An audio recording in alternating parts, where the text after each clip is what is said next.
نحمده ونصلي على رسوله الكريم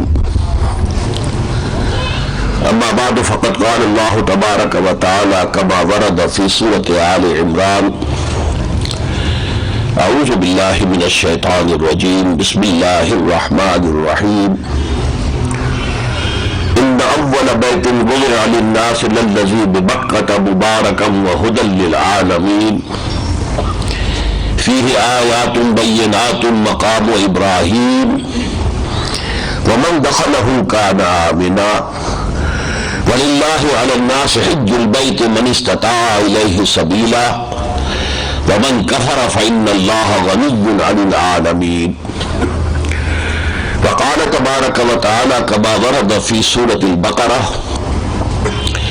يا أيها الذين آمنوا يا أيها الناس اعبدوا ربكم الذي خلقكم والذين من قبلكم لعلكم تتقون وقال عز وجل كما ورد في سورة الزاريات وما خلقت الجن والإنس إلا ليعبدون صدق الله العظيم وقال النبي صلى الله عليه وسلم بني الإسلام على 5 شہادت ان لا الہ الا اللہ وان محمد رسول اللہ واقام الصلاۃ وایتاء الزکاۃ وصوم رمضان وحج البیت من استطاع الیہ سبیلا رواہ البخاری ومسلم عن عبد اللہ بن عمر رضی اللہ تعالی عنہما وعن الحارث الاشعری رضی اللہ تعالی عنہ قال قال رسول اللہ صلی اللہ علیہ وسلم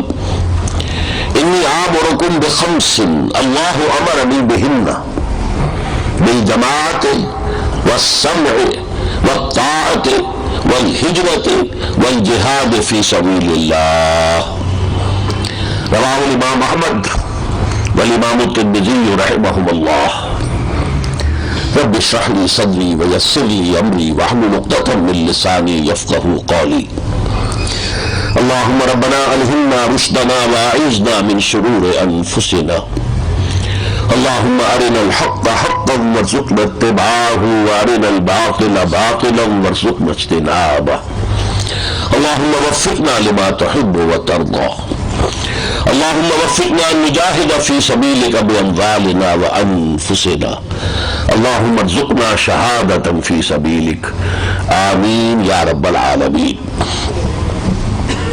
معزز حاضرین اور محترم خواتین السلام علیکم ورحمۃ اللہ وبرکاتہ۔ میرے علم میں یہ بات تو کئی سال سے آ رہی تھی کہ مختلف ادارے جو حضرات حج پر جا رہے ہوتے ہیں ان کے لیے کچھ تربیت کا تعلیم کا بندوبست کرتے ہیں۔ ان میں کچھ کاروباری ادارے بھی شامل تھے کہ جو پھر ان کے لیے سفر کا اہتمام وغیرہ کرنا اور ٹکٹ اور بکنگ اس میں پھر اپنا کچھ محنتانہ بھی وصول کرتے تھے، لیکن یہ کام بھی کرتے تھے کہ لوگ جو جائیں تو وہ انہیں معلوم ہو کہ وہاں کیا کرنا ہے، کس طور سے کرنا ہے۔ لیکن یہ بات میرے علم میں پہلی مرتبہ آئی ہے کہ حج سے فارغ ہو کر آنے والوں کے لیے ایک لمحہ فکریہ بھی سامنے رکھا جائے کہ اس حج کی غرض و غایت کیا تھی، اور اگر اللہ نے یہ حج قبول کر لیا ہو، میں بڑے اگر کے ساتھ کہہ رہا ہوں یہ، تو پھر یہ کہ اب اس کے تقاضے کیا ہوں گے کہ جنہیں ہم اپنی زندگی میں پورا کریں۔ اس ضمن میں سب سے پہلی بات جو میں عرض کروں گا وہ یہ ہے کہ اصل میں تو جو فیصلہ کن مرحلہ ہوتا ہے وہ حج کے لیے روانگی کا وقت ہے۔ یہ وہ موقع ہوتا ہے کہ انسان اپنی زندگی کا پوری طرح جائزہ لے، میری زندگی میں کہیں کسی حرام کی آلائش تو نہیں، میری کمائی میں، میری معاشرت میں اللہ کے احکام کی کوئی خلاف ورزی تو نہیں ہے،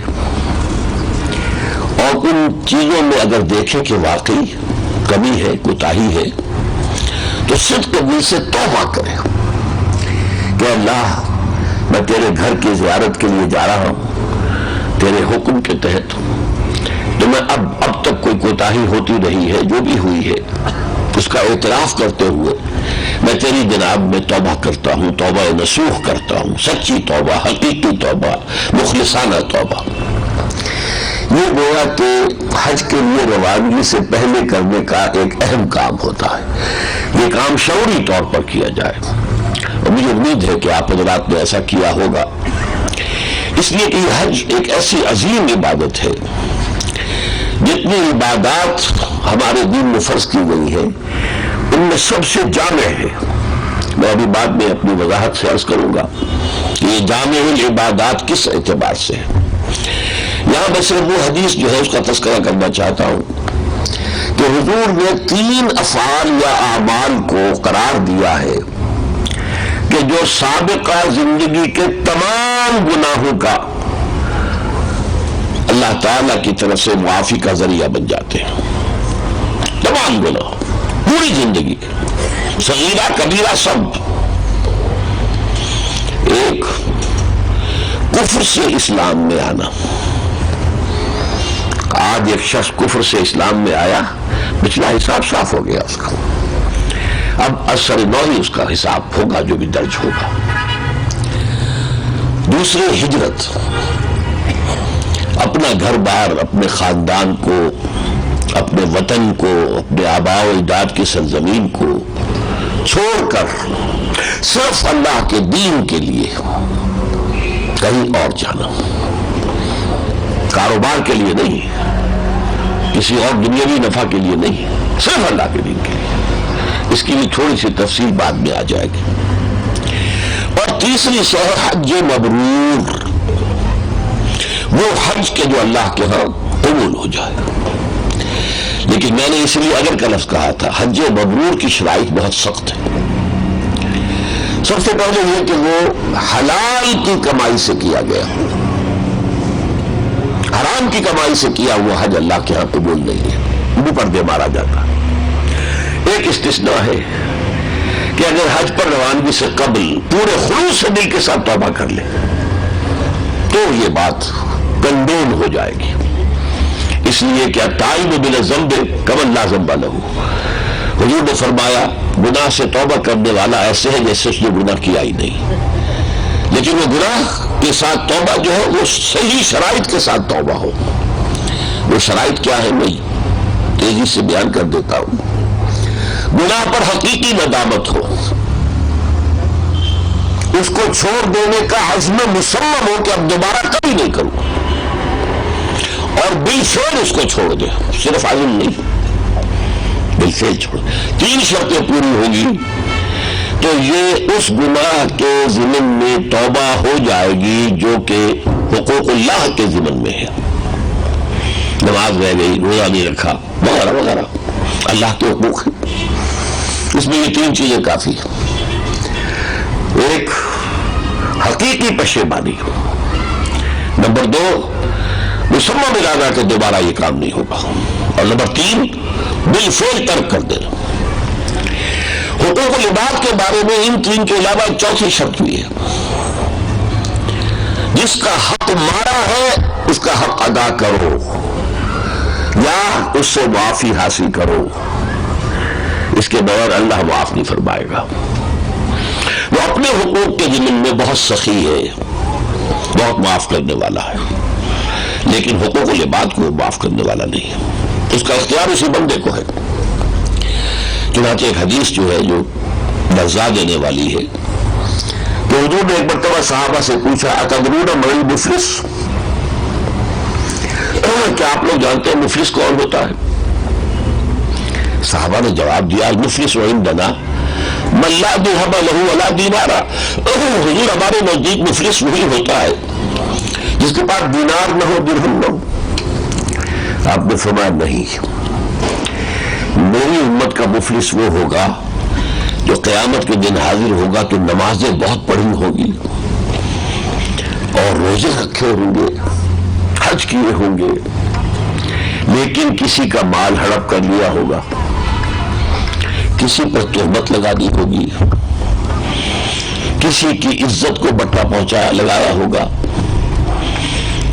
تو وہ دعوے دار سب جمع ہو جائیں گے، اے اللہ اس نے میرا یہ حق مارا، بہن آ جائے گی، اس بھائی نے وراثت میں میرا حصہ مجھے نہیں دیا.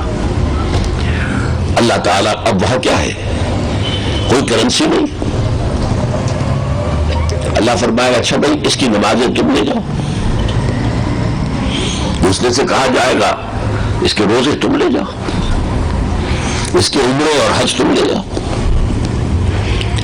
اس کے اپنے اعمال ختم ہو جائیں گے، دعوے دار ابھی باقی ہوں گے. اب ان دعوے داروں کے گناہ اس کے پلڑے میں پڑیں گے. اس کے فلاں گناہ کو اس کے پلڑے میں ڈال دو، اس کی طرف سے وہ جو ہے صاف ہو گیا. یہاں تک کہ وہ شخص دوسروں کے گناہوں کے بوجھ تلے دب کر جہنم میں جھونک دیا جائے گا. یہ ہے مفلس. تو حقوق العباد کے ضمن میں چوتھی شرط ہے. تو صحیح اگر توبہ کر لی جائے جاتے ہوئے تو چاہے اس سے پہلے انسان کی کمائی میں حرام کی آمیزش رہی ہو، اللہ تعالیٰ بخشنے والا ہے. لیکن اگر توبہ بھی کی، بس ایک روٹین میں جا رہے ہیں، حج ہے ایک روٹین ہے، جا رہے ہیں بس، تو پھر اس کا مطلب یہ ہے کہ وہ حج قبول نہیں ہوگا. اسی طرح فلا رفث ولا فسوق ولا جدال فی الحج. حج میں اگر کسی عورت کو شہوت بھری نگاہ سے دیکھا ہے تب بھی آپ کا حج باطل ہو جائے گا. فلا رفث ولا فسوق ولا جدال فی الحج. اور وہاں اس کے بڑے بڑے امتحان ہوتے ہیں. ظاہر بات ہے کہ ہجوم ہوتا ہے، عورتیں بھی ہوتی ہیں ہر عمر کی، ہر شکل و صورت کی. اور احرام کے بارے میں عام خیال یہی ہے کہ عورت کو چہرہ نہیں چھپانا چاہیے. اس حوالے سے کھلے چہرے کے ساتھ خواتین سامنے آتی.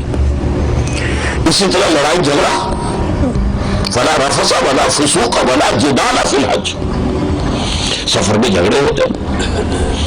آپ نے ایک ٹیکسی کی ہے، اب ظاہر بات ہے کہ جو دروازے کے ساتھ والی سیٹ ہے وہ کمفرٹیبل ہے، درمیان میں جو ہے وہ تو ایسے بیٹھتا ہے جیسے کہ اونٹ کے کوہان پر بیٹھا ہوا ہو، لیکن باہر کسی ایک کو تو بیٹھنا ہے. اب جھگڑیں گے اس پر ہوتا ہے.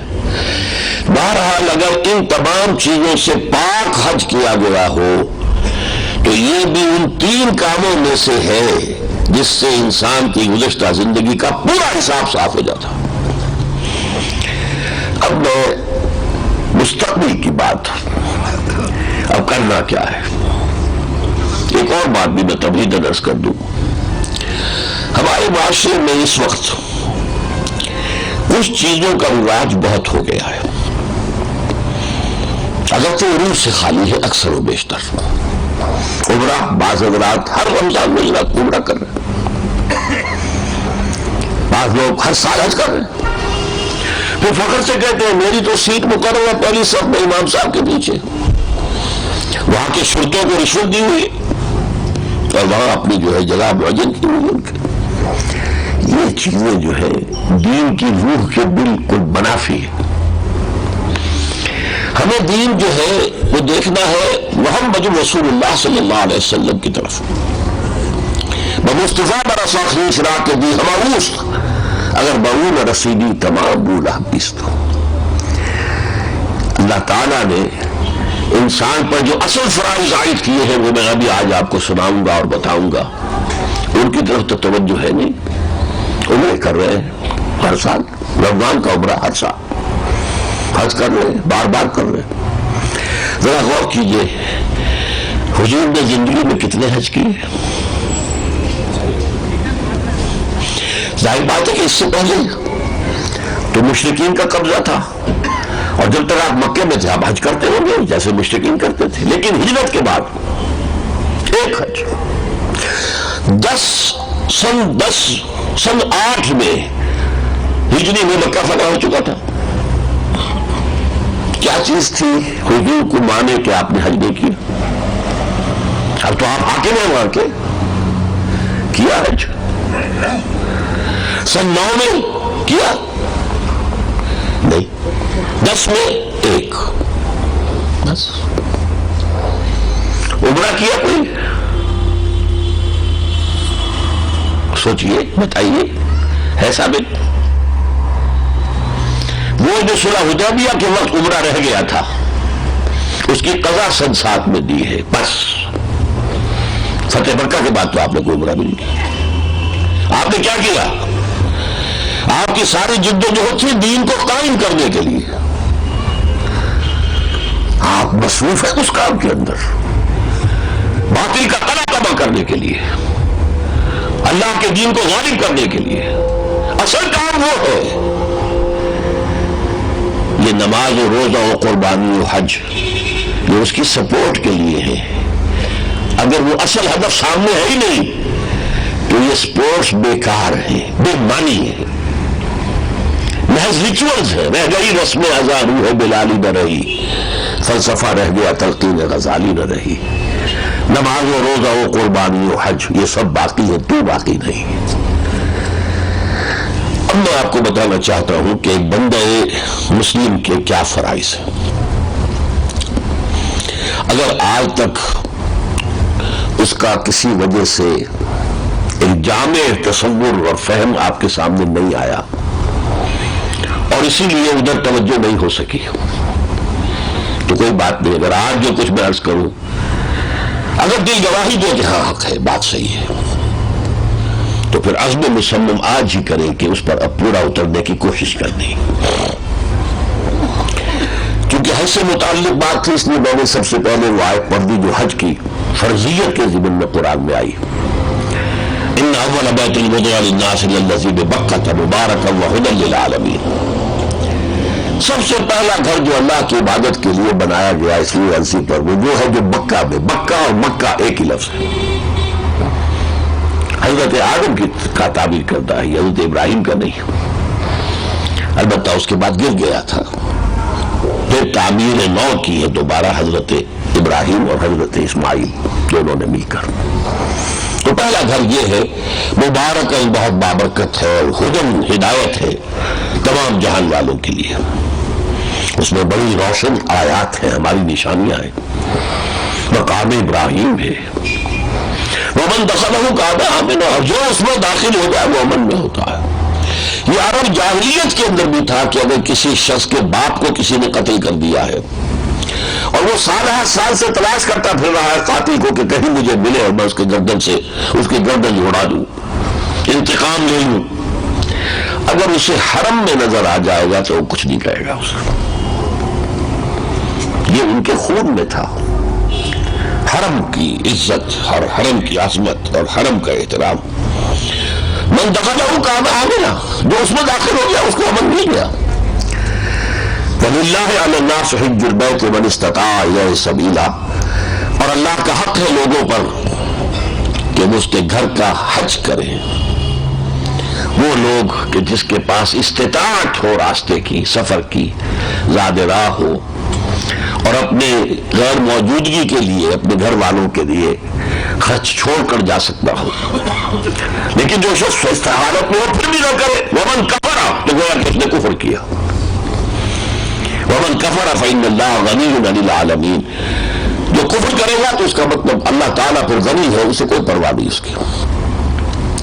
تو یہ ہے وہ حج جو اللہ نے آپ کو کرنے کی سعادت عطا فرمائی ہے، یہ اس کی عظمت ہے، یہ اس کی اہمیت ہے۔ اب حج کے بعد ظاہر بات ہے کہ پہلے سے بھی ہر حال میں انسان کو وہ تمام فرائض ادا کرنے چاہیے جو اللہ نے عائد کیے، حج کے بعد ان کی اور شدید اہمیت ہو جائے گی کہ اگر اللہ نے سابقہ گناہ معاف کر دیے تو اب میں کسی گناہ کا اندراج اپنے نامہ اعمال میں نہ ہونے دوں۔ یہ گویا کہ اس حج کا ایک حق جو ہے ادا کرنا ہوگا کہ اب جب کہ صاف ہو گیا تو اثر نو کسی گناہ کا اندراج نہ ہو۔ لیکن اب میں آپ کو بتانا چاہتا ہوں کہ اللہ آپ سے چاہتا کیا ہے، کیا فرائض ہے آپ پر۔ اگر تو ویسے اس کی لسٹ بیان کروں تو بڑی لمبی ہو جائے گی، نماز فرض ہے، روزہ فرض ہے، زکوٰۃ فرض ہے صاحب نصاب پر، حج فرض ہے صاحب استطاعت پر، فلاں شے حرام ہے اس کو ترک کرنا واجب ہے، فلاں شے حرام ہے اس کو چھوڑنا واجب، وغیرہ وغیرہ، بڑی لمبی فہرست ہے۔ پھر نماز میں فرض اتنے ہیں، سنتیں اتنی ہیں، نوافل اتنے ہیں، ہر رکعت میں فرض یہ ہے، وضو کے فرائض یہ ہے، یہ ساری چیزیں جو فرائض کا، جیسے کہ ایک درخت جو ہے اس کی شاخ در شاخ بات پھیلتی جاتی ہے، ایسے فرائض کا سلسلہ ہے۔ لیکن ہاتھی کے پاؤں میں سب کا پاؤں، ایک لفظ وہ ہے قرآن کا جو پورا جو حق اللہ کا ہے ہم پر، وہ اس ایک لفظ کے اندر موجود ہے۔ اور وہ لفظ عبادت. چنانچہ آپ قرآن مجید میں دیکھیں گے جہاں بہت سے رسولوں کا ذکر آتا ہے، حضرت نوح، حضرت ہود، حضرت صالح، حضرت شعیب، حضرت لوط، حضرت موسیٰ، 6 رسولوں کا ذکر بار بار آتا ہے. ان سب کی دعوت کیا تھی؟ یا قوم اعبدوا اللہ ما لکم من الہ غیرہ. یہی نوح نے کہا، یہی ہود نے کہا، یہی صالح نے کہا. اور کسی جگہ یہ یوں آتا ہے ان اعبدوا اللہ واطیعون، اللہ کی عبادت کرو اور میری اطاعت کرو. یہ گویا کہ اسی کی ایک شرح ہے کہ اللہ کی عبادت میری اطاعت کے ذریعے سے ہوگی. ایک لفظ عبادت کو اگر ہم سمجھ لیں اور اللہ ہمیں اس عبادت کا حق ادا کرنے کی توفیق عطا فرما دے تو گویا کہ سارے تقاضے دین کے جو ہے وہ پورے ہو جائیں. بدقسمتی سے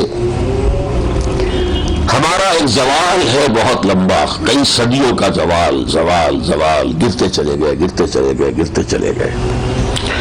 یہ تو زوال کی انتہا تھی کہ یورپی اقوام نے ہم پر قبضہ کیا. کولونیلزم کا جو دور تھا گزرا ہے، ہم پر انگریز حکمران ہو گئے، کہیں فرانسیسی ہو گئے، کہیں اطالوی ہو گئے، کہیں ہسپانوی ہو گئے، کہیں ولندیزی ہو گئے، کہیں کوئی اور ہو گئے. یہ تو زوال کی انتہا تھی، مگر زوال تو اس سے پہلے چلا آ رہا تھا. اس زوال میں ہمارے تصورات بہت بدل گئے. عبادت کا مفہوم ہم نے سمجھا ہے نماز، روزہ، حج، زکوٰۃ، بس. یہ تصور عبادت کا 2 لفظ میں بیان کر رہا ہوں علی وجہ البصیرت، شعور طور پر لمیٹڈ بھی ہے، پرورٹڈ بھی ہے، محدود بھی ہے، بخش شدہ بھی ہے. عبادت کہتے کسے؟ جس کی دعوت تمام انبیاء نے دی اور جس کی پھر حضور نے بھی دعوت. قرآن مجید میں سورہ بقرہ کے 30 رکوع میں جب بات شروع ہوئی، یا ایھا الناس اعبدوا ربکم الذی خلقکم والذین من قبلکم لعلکم تتقون. اے لوگوں، عبادت کرو اپنے اس رب کی جس نے تمہیں پیدا کیا اور تم سے پہلوں کو بھی پیدا کیا تاکہ تم بچ سکو. یہ تم سے پہلوں کا ذکر کیوں کیا کہ اکثر و بیشتر جب نبی آتے تھے، رسول آتے تھے اور اپنی قوم سے کہتے تھے کہ شرک چھوڑو اور خدا واحد کی عبادت کرو، تو انہیں جواب دیا جاتا تھا کہ ما ارسلنا علیہ آباءنا، جی جناب ہم تو اپنے آباء و اجداد کے طور طریقوں پر چلیں گے جو ہم نے پایا ہے انہیں کرتے ہوئے. تو یہاں فرمایا کہ وہ بھی تو مخلوق تھے جیسے تم مخلوق ہو، جیسے تم غلطی کر سکتے وہ بھی کر سکتے تھے. لہذا آباء و اجداد کی تقلید نہیں کرنی، حق کی کرنی ہے جو سچی بات ہے اور درست بات ہے. تو یا ایھا الناس اعبدوا ربکم الذی خلقکم والذین من قبلکم لعلکم تتقون. تقویٰ کے کیا معنی ہے؟ بچنا. وقار یقین کے معنی ہے کسی کو بچانا. بڑا آسان آپ کو یاد ہوگا، حاجی حضرات خاص طور پر جو دعا آپ نے رکن یمانی اور حجر اسود کے درمیان مانگی ہوگی ہر دفعہ، ربنا آتنا فی الدنیا حسنۃ وفی الآخرۃ حسنۃ وقنا عذاب النار. ہمیں بچا لے آگ کے عذاب سے، جہنم کے عذاب سے. تو وقار یقین کے معنی کسی کو بچانا. اتقاء کے معنی خود بچنا. بچو کس بات سے؟ جہنم کی آگ سے اپنے آپ کو بچاؤ. اگر تم اللہ کی عبادت کرو گے تو جہنم کی آگ سے بچ جاؤ. یہ تقویٰ. ایک میں نے آیت آپ کو اور سنائی سورہ ذاریات کی، وما خلقت الجن والانس الا ليعبدون. میں نے جنوں اور انسانوں کو صرف اس لیے پیدا کیا کہ میری عبادت کریں. نہیں پیدا کیا ہے میں نے جنوں اور انسانوں کو مگر اس لیے کہ میری عبادت کریں. اب یہاں بھی لمبا فکریہ ہے کہ آپ 24 گھنٹے نماز پڑھتے ہیں، کیا آپ 12 مہینے روزے رکھتے ہیں؟ تو اگر کہ عبادت کے معنی ہے نماز، روزہ، حج، زکوٰۃ، تو پھر تو یہ کہنا کہ صرف اس کام کے لیے ہم نے پیدا کیا، یہ تو بات صحیح نہیں بنتی. اب سمجھیے، میں نے نفی کی بات آپ کے سامنے رکھ دی کہ محض ان عبادات کو عبادت یہ ہے نماز عبادت ہے، روزہ عبادت ہے، زکوٰۃ عبادت ہے، حج عبادت ہے، لیکن یہ عبادات ہے وہ عبادت جو بڑی ہے جس کا کہ حکم دیا گیا ہے وہ کچھ اور ہے۔ وہ کیا ہے؟ یہ لفظ بنا ہے عبد سے، عبد کے معنی غلام، اور غلام وہ جو پچھلے زمانے میں ہوتے تھے جب قرآن نازل ہو رہا تھا۔ آج تو کوئی غلامی کا تصور دنیا میں ہے ہی نہیں۔ آج تو زیادہ سے زیادہ یہ ہے نا کہ کوئی آپ کا ملازم ہے، آپ نے گھریلو ملازم رکھا ہے یا کوئی اور اپنے دفتر میں ملازم رکھا، ملازم امپلائر امپلائی، ان میں کیا ہے؟ اس کا ایک وقت معین ہے، اس میں وہ آپ کا کام کرے گا۔ اگر مزدور 8 گھنٹے ہو گئے تو بعد چھٹی، اور اس کے بعد وہ اور آپ برابر ہے۔ قومی سطح پر اس کا بھی ایک ووٹ ہے، آپ کا بھی ایک ووٹ ہے، چاہے وہ مزدور ہے اور آپ امپلائر ہے۔ تو یہ کہ اگر آپ نے کسی کو رکھا ہے ملازم باورچی کی حیثیت سے، اور فرض کیجیے پرانا زمانہ جبکہ ابھی یہ فلش سسٹم نہیں تھے، کسی روز بھنگن نہیں آئی اور آپ نے کہا کہ جاؤ بھائی ذرا آج وہاں صفائی کر دو، تو کہے گا صاحب نہیں، مجھے آپ نے خانسامہ کی حیثیت سے رکھا ہے، میں یہ آپ کے جو ٹوائلٹ ہے صاف کرنے کے لیے تو نہیں، صاف جواب دے گا۔ غلام کا معاملہ یہ ہے وہ ہمہ وقت اور ہمہ جہت اطاعت کرے، رات کو 12 بجے حکم دے جو حکم دے۔ غلام تو وہ ہوتا تھا، اور غلام ملکیت ہوتا تھا، غلام مملوک تھا۔ شاید آپ کے علم میں یہ نہ ہو کہ اگر آقا اس زمانے میں اپنے غلام کو قتل کر دیتا تھا تو اس پر کوئی مقدمہ نہیں، میری ملکیت ہے بھائی، میری بکری تھی میں نے ذبح کی، گوشت کھا لیا، تم کون ہوتے ہو مجھ سے پوچھنے والے؟ ایسے ہی میرا غلام تھا میں نے قتل کر دیا۔ اس اعتبار سے اس غلامی کا تصور کریں، ہمہ وقت ہمہ تن ہمہ وجود اطاعت، پوری زندگی میں اطاعت۔ یہ ہے وہ عبادت جو مجھ سے آپ سے اللہ کو مطلوب ہے۔ یہ عبادت بہت کٹھن ہے، اس میں رکاوٹیں ہیں۔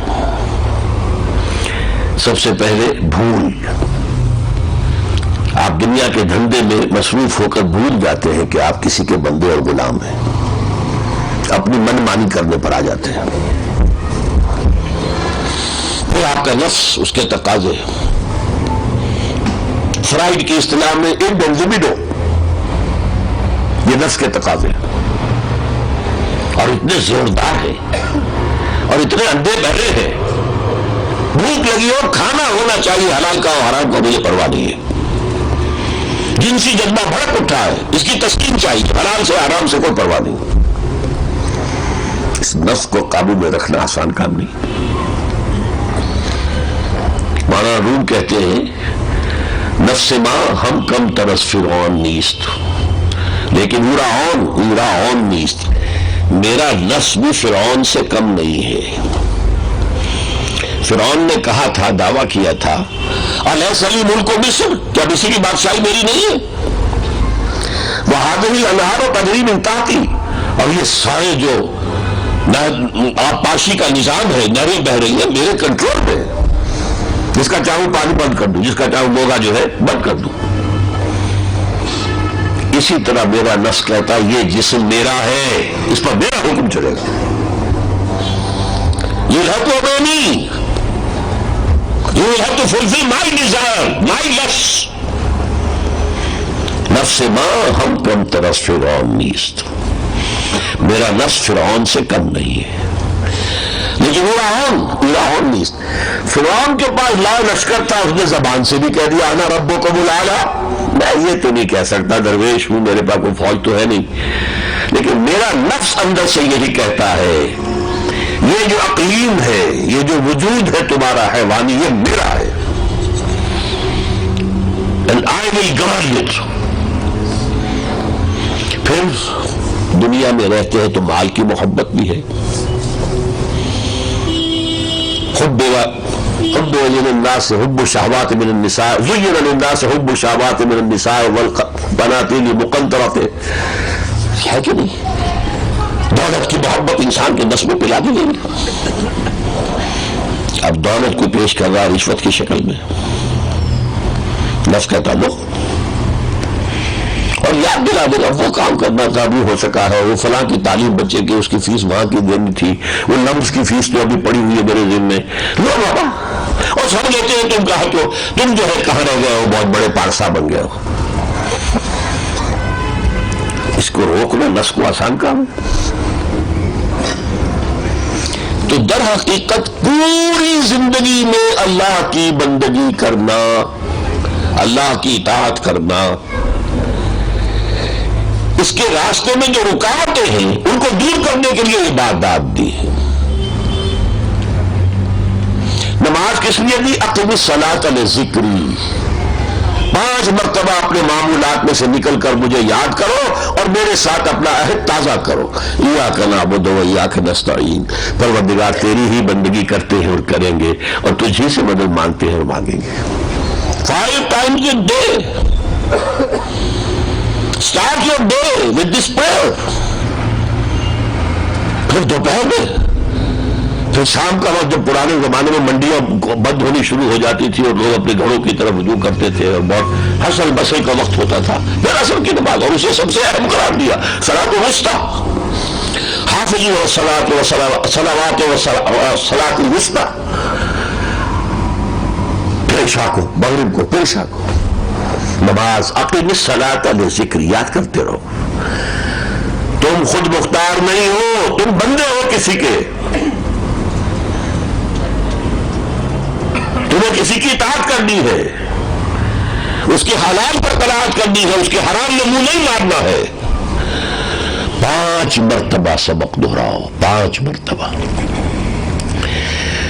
حفیظ جانندری کا ایک بڑا پیارا شعر ہے، سرکشی نے کر دیے دھندلے نقوش بندگی. ماتھے کے اوپر جو بندگی کے نشان ہوتے ہیں، سرکشی، نفس کی سرکشی کی وجہ سے دھندلے پڑ گئے ہیں.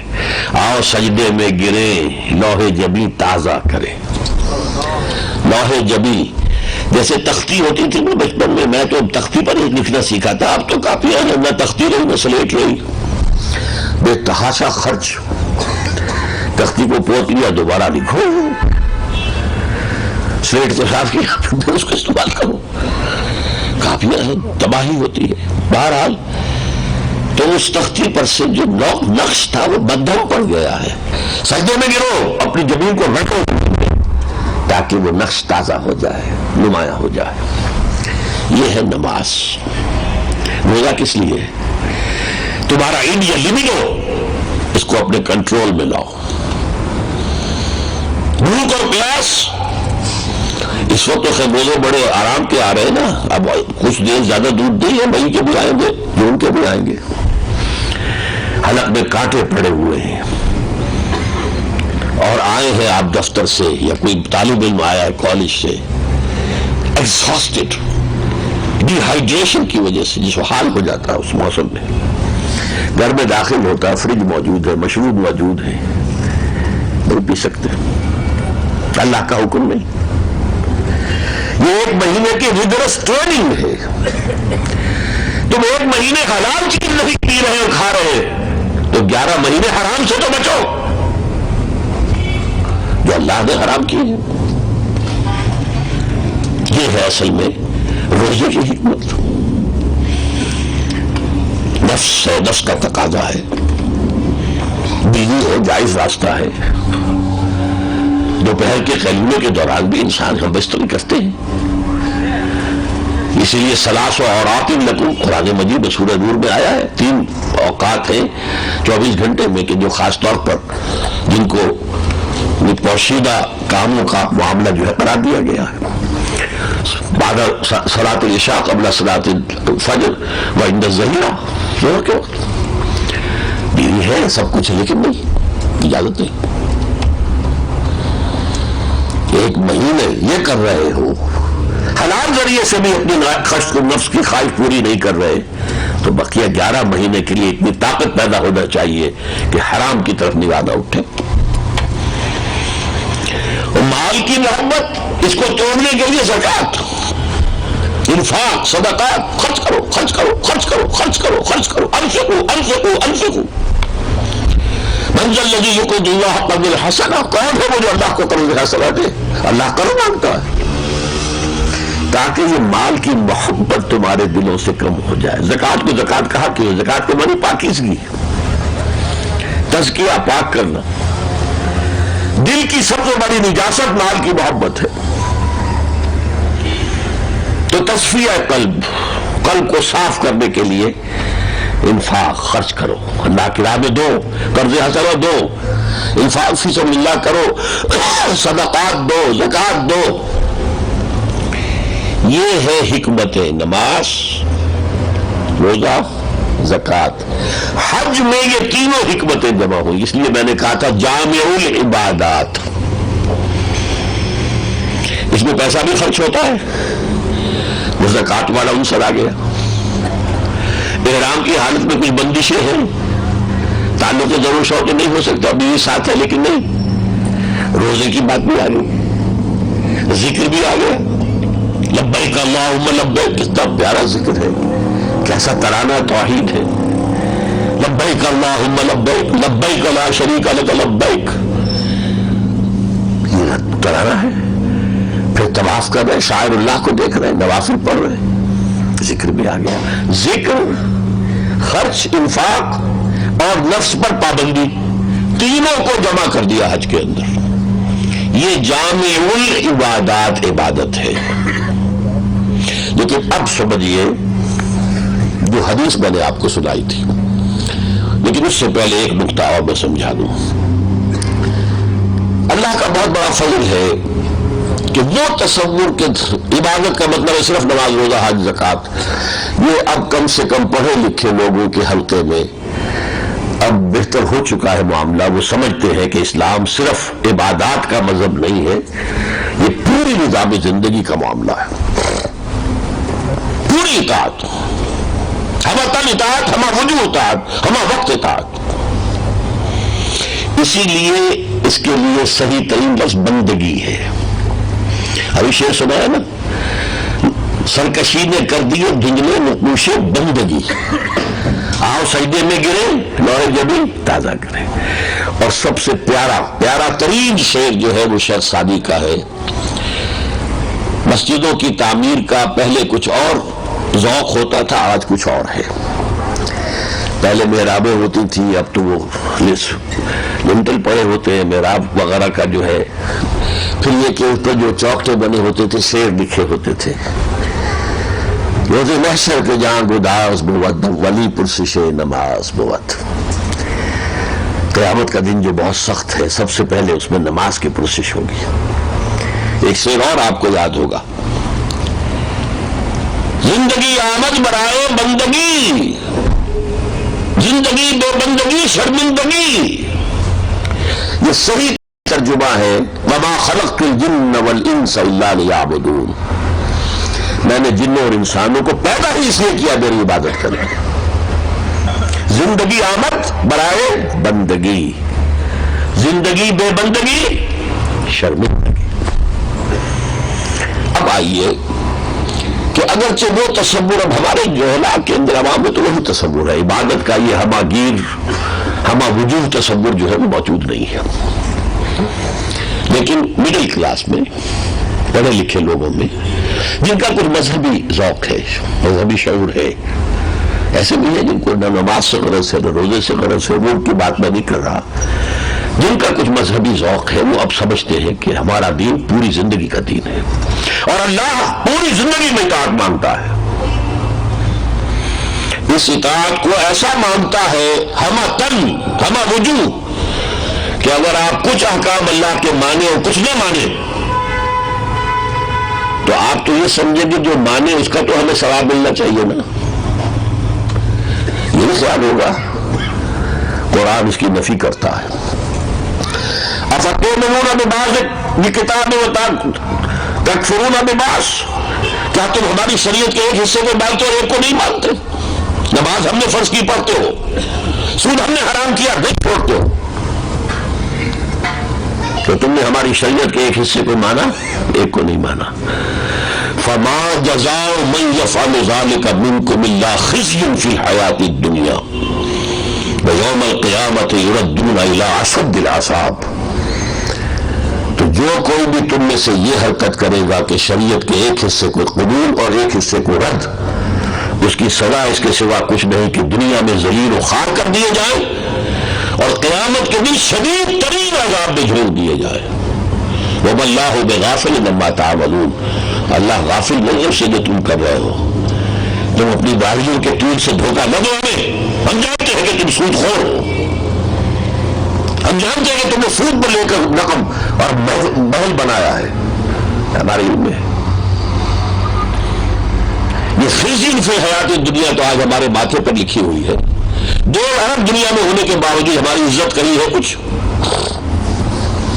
Do we command any respect in the world؟ International affair میں کوئی ہم سے کچھ پوچھتا تمہاری رائے کیا ہے؟ کسنا نہیں پوچھ سکتے بھیا کس تھی تم ہو کون؟ G7 G8 G9 G13 G15 نہ G7 میں کوئی ہے نہ G15 میں ہے نہ 3 میں نہ ملک تو کوئی ہے ہی نہیں۔ اب سیکورٹی کونسل میں بھی جا رہا ہے تو جا رہا ہے، آپ کا بھارت جا رہا ہے، اسپیشل آبزرور کی حیثیت سے بلایا جا رہا ہے اسے فوراً نیٹو کے اندر بھی یا کسی اور جگہ پر۔ ہم سے کیا؟ ہم ان کی بوٹ کی تو چاٹ رہے ہیں، پھر بھی ہماری عزت کو نہیں ہے۔ یہ خزي فی الحیات الدنیا، دنیا میں ذلت اور خواری اور آخرت میں شدید ترین عذاب۔ جان لیجیے اسلام ایک پیکج ڈیل ہے۔ پیکج میں آپ کیا کہتے ہیں؟ لیو اٹ اور ٹیک اٹ، کوئی پارشل ڈیل نہیں ہوگی۔ لینا ہے لو، پورا لو، نہیں تو دفع ہو جاؤ۔ ٹیک اٹ اور لیو اٹ۔ یا ایھا الذین آمنوا ادخلوا فی السلم کافہ، اسلام میں پورے کے پورے داخل ہو۔ یہ ادھورے، یہ 33% داخل ہونے سے کامیاب نہیں ہو جاؤ گے، تم پاس نہیں ہو جاؤ گے۔ ہمہ تن ہمہ وقت ہمہ رجوع۔ اس لیے یہ اطاعت، یہ بندگی، یہ تو گویا کہ لازمی ترین حصہ ہو گیا عبادت کا۔ ابھی اس میں ایک چیز کی کمی ہے جو عام لوگوں کے ذہن میں نہیں ہے۔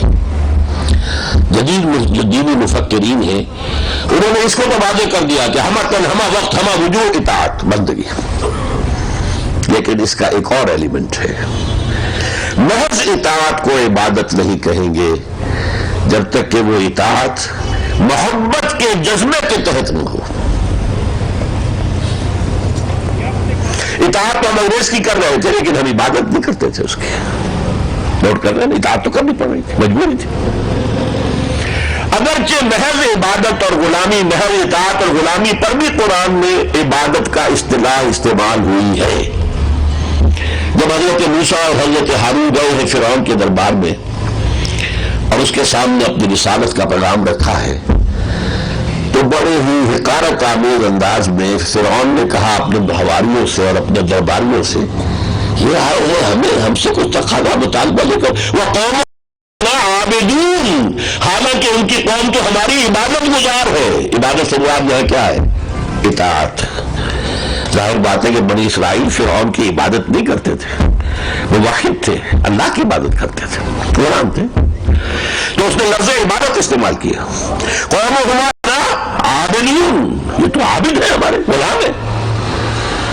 اور اگر کوئی کہہ دے کہ یہ تو فرعون کا قول ہے، اسے آپ دلیل کے طور پر نہیں لا سکتے، تو میں جواب دوں گا یہی لفظ حضرت موسیٰ نے استعمال کیا۔ دوسرے مقام پر ہے کہ جب فرعون نے یہ بھی کہا اے موسیٰ تم وہی نہیں ہو، الم نربک فینا ولیدا، کیا ہم نے تمہیں پالا پوسا نہیں تھا اپنے محل میں جب کہ تم چھوٹے سے بچے تھے؟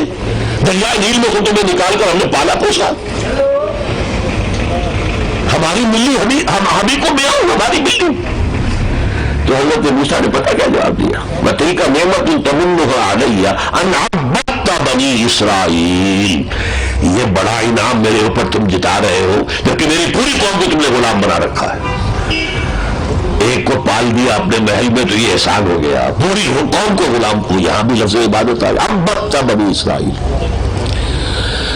اس لیے اصل میں کہ جیسے میرا یہ جسم ہے 2.5 من کا وزن ہے، نظر تو وزن نہیں آئے گا نا، جسم ہی آئے گا، روح تو نظر نہیں آئے گی۔ عبادت کا جسم جو ہے، جو نظر آتا ہے، وہ اطاعت ہے، وہ بندگی ہے، وہ غلامی ہے۔ اس کی روح محبت ہے، اللہ کی محبت سے سرشار ہو کر اللہ کی اطاعت، اللہ کی بندگی، ہمہ وقت، ہمہ تن، ہمہ جہت، یہ ہوگی عبادت۔ والذین آمنوا اشد حبا للہ،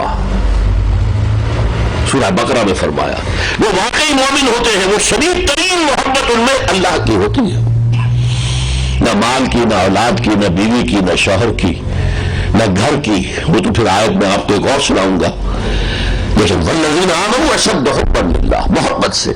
اچھا، اس محبت کے لفظ کو آپ فارسی میں ادا کریں گے تو جیسے عبادت عبد سے کیا بنا؟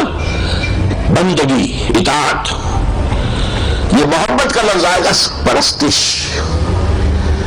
پرستش، خود پرست انسان اپنی پرستش کر رہا ہے، اپنی خواہشات کی پرستش کر رہا ہے۔ وطن پرست انسان وطن پرست ہے، وطن سے محبت کرتا ہے، وطن کے لیے جان دینے کو تیار ہے۔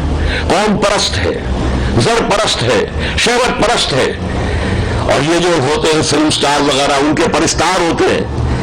تو یہ پرستش کا لفظ بھی نوٹ کر لیجئے، بندگی جمع پرستش، دے گو ٹو میک عبادت۔ اب میری بات مکمل ہوئی، اور یہاں میں اب حافظ ابن قیم کا جملہ آپ کو بتاتا ہوں۔ العبادت تجمع اصلین، عبادت میں دو چیزیں، دو بنیادیں جمع ہوتی ہیں۔ غایت الحب، حد درجے کی محبت اللہ کے ساتھ، وغایت الذل والخضوع، اور حد درجے میں اللہ کے سامنے بچھ جانا، جھک جانا، جو حکم سر آنکھوں پر، جو حکم حاضر۔ یہ ہے عبادت، بندگی جمع پرستش۔ اور عبادت جزوی قبول نہیں، منہ پر دے ماری جائے گی۔ جزوی عبادت کرو گے، دنیا میں ذلیل و خاک کر دیا جاؤ گے، اور آخرت میں شدید ترین عذاب میں جھونک دیا جاؤ گے۔ اب آئیے ہم جائزہ لیں ہماری عبادت کا کیا حال ہے۔ دیکھیے، میں پاکستان کی 15 کروڑ آبادی میں کتنے لوگ ایسے ہیں جنہیں نہ نماز کا خیال ہے نہ روزے کا، ان کو چھوڑ دیجیے، ان سے میری اس وقت گفتگو نہیں ہے۔ یہاں جو آئے ہیں حاجی حضرات ہیں یا جن لوگوں کو دلچسپی مذہب سے دین سے وہی ہے نا۔ دیکھیے، ایک شخص جو پابند شریعت ہے 100%،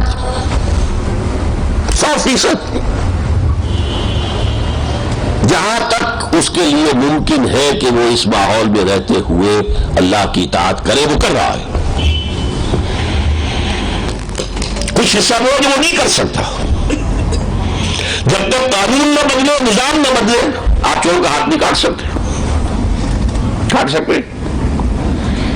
اللہ کا حکم ہے یا نہیں کاٹ رہے تو نافرمانی ہے کہ نہیں؟ زنا پر 100 کوڑے، وہ بھی غیر شادی شدہ، اور حکم ہے وَلْيَشْهَدْ عَذَابَهُمَا طَائِفَةٌ مِّنَ الْمُؤْمِنِينَ، سرے عام کوڑے لگائے جائیں کہ لوگ کھڑے ہو کر دیکھیں کیا کوڑے لگ رہے ہیں اس شخص کو، کر رہے ہیں عمل، گناہگار ہے یا نہیں؟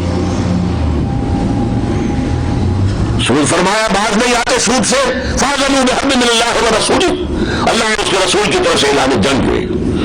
ہماری پوری معیشت میں تانے بانے کی طرح سود ہے کہ نہیں؟ جیسے کپڑا بنتے ہیں تانا بانا، پورا تانا بانا سود پر ہے۔ تو ہماری بندگی مکمل ہے یا نامکمل ہے؟ ذلیل کیوں ہو رہا ہے آج دنیا میں؟ اسی لیے تو ہو رہے ہیں۔ آج کیوں ذلیل؟